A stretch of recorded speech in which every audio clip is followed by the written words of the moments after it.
ഇന്നത്തെ എൻ്റെ വീഡിയോ എൻ്റെ ചെറിയൊരു സ്വപ്നം, അതായത് എനിക്കൊരു വീട്, അത് എൻ്റെ തറ പണി കഴിഞ്ഞു, കിണർ കുത്തി, കിണറിൽ നല്ലോണം വെള്ളം കണ്ടു. അപ്പോൾ നിങ്ങളുടെ ഓരോരുത്തരുടെയും പ്രാർത്ഥന ഉണ്ടായിരിക്കണം.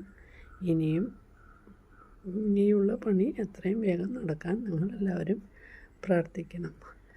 അപ്പോൾ പിന്നെ കുറച്ച് സമയം ഞാൻ വീഡിയോ ഇടാഞ്ഞത് അത് സുഖമില്ലാണ്ടിരിക്കില്ലായിരുന്നു.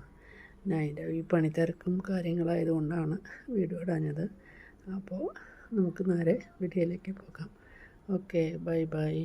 അപ്പോൾ നിങ്ങളുടെ എല്ലാവരെയും പ്രാർത്ഥന വീണ്ടും ഉണ്ടാവണം. ബൈ.